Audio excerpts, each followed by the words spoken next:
Hey guys, now you can follow me on Facebook. Just go to facebook.com/UltraMaximusReviews.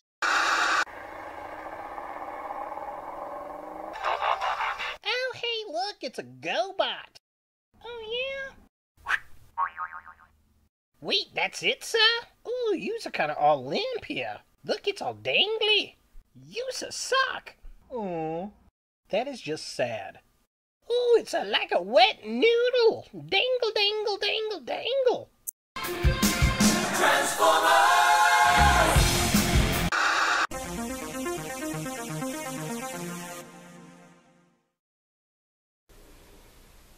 Hello YouTube, Ultra Maximus back with another toy review, and today we're going to take a look at another Transformers Cyberverse figure. It's one of the action attackers. It's Swing/Drift.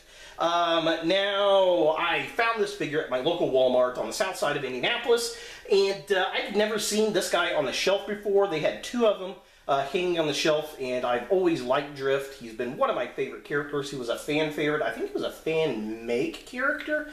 Back in the day, he came out of the comics.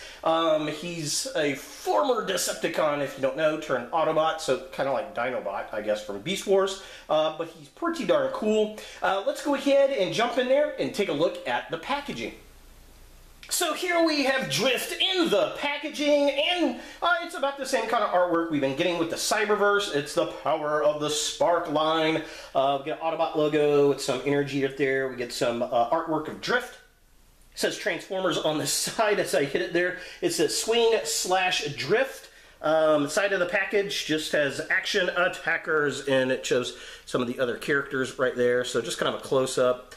Yeah, there's that. So there's the artwork. Looking kind of cool. Of course, there he is. Back of the package, it's got a function for him. He is a skilled swordsman. But yeah, there he is in his robot, vehicle mode, other figures in the line. Now, the one thing I have noticed on the back of the package here, looking at the sword and then looking at the sword in there, he's got like this little green, I don't know if it's supposed to be energy around it, or maybe it's just a green tie holding the sword in his hand, but it does look different. Yeah, overall, I'm definitely digging it. I like how he's got that purple, almost Decepticon look because, well, initially he was a former Decepticon. So yeah, there's the other figures in the line. But yeah, that's about it for the package. Let's go ahead and get Drift out of box and see what we think. So here we have Drift out of the packaging, and this is kind of a weird, goofy toy. So, for the most part, I like the aesthetic of the figure. I love the purple in combination with the other colors on the figure. It kind of gives a nice, throwback to his Decepticon roots. But the play gimmick on this is very strange and not what we see in the actual box itself, which is a bit disappointing. I don't know what they changed, when they changed, what they decided to do with it, but it's weird. And I'll talk about that here in a minute. Now, as far as the quality of this figure feels very cheap. The plastic is very thin, and this does not feel like a $15 toy. This feels like a $7 toy, so that's very, very disappointing. Articulation, his head does move back and forth. His shoulder here is on a ball joint. He also has a ball joint at the elbow. However, these doors do not like to work together well, which is a bit of a shame. This shoulder is also on a ball joint. There is no joint here because of the play gimmick, which I'll show here in a second. His foot, or his leg, goes up that far, goes all the way back that far. We got ball joints basically at the hips. There is a single joint, if I can get it to focus. There we go. At the knee itself, which works. It works pretty well. There is a hinge joint at the foot, but that's mainly for transformation. Now, the way the play gimmick works, and the instructions really suck at how to explain this. It looks like it's talking about moving the shoulder bit. There's actually a button right here, and what you do is you push down on it like this. Oh, hang on. Come on, work. And his hand flips up. So let me do this here. Here we go. So his hand flips up, and then this sword is supposed to fly out, and It's on this green string, and it's supposed to swirl around or something, and it's just very strange. First of all, this sword is gray. It was much larger looking on the back of the package and had a transparent blue plastic, which is very weird. So be careful when you open this, by the way, because it'll have this green string and some clear plastic. Cut the clear plastic, not the green string.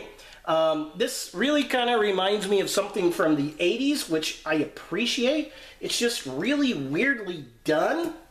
But I don't know, it reminds me of something like from the Ewok Village or something from Star Wars, and I think if they explained it better in the packaging, I would appreciate it more than what I do, because it didn't make any sense looking at the box and what we actually got.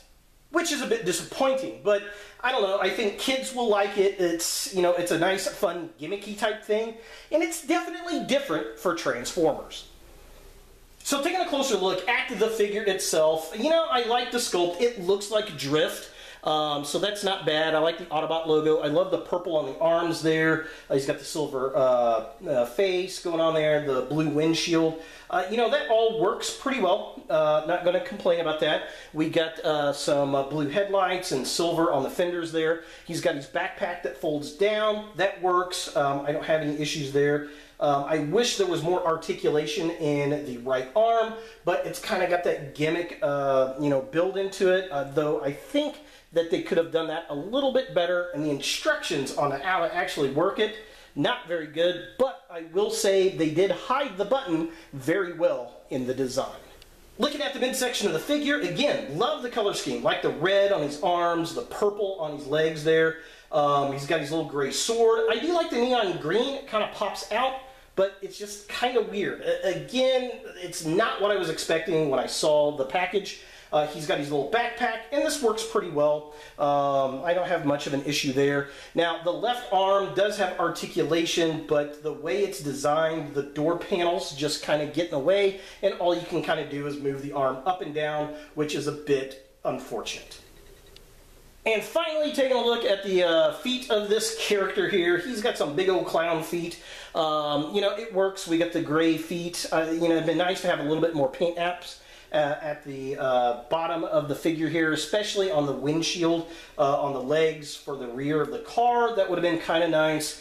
Maybe some silver paint apps in the wheel hub there. The back of the figure, very, very hollow, but that's really for transformation, so it works, I guess. I can't really complain much about the feet because, well, those big old clown shoes hold him up really well.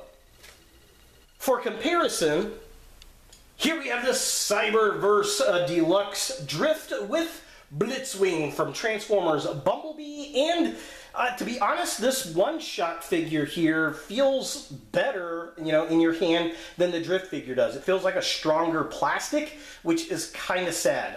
I don't know. These Cyberverse figures, they make them about as cheap as they can get, and the price does not reflect that.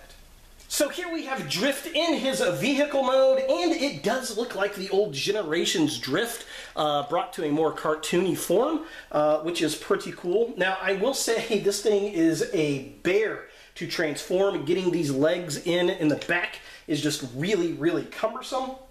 But the detail's nice. I like the vents back here. I wish we had some blue paint on the windows back here. That would have been nice. It just looks very incomplete. I do like the red stripes up front, the Autobot logo. We get the silver here. We get blue headlights right there, which is nice. It'd been nice if they just would have made that silver as well. I don't know, maybe a little more Decepticon-y look. He's got the little gas tank right back there, so that's kind of cool. Overall, it's okay. Some taillights would have been nice. Like I said, it looks like the Generations version of Drift. If it were in a more cartoon form, it does roll very well. I will give it that. And once you do get it locked into place, it holds together pretty decently.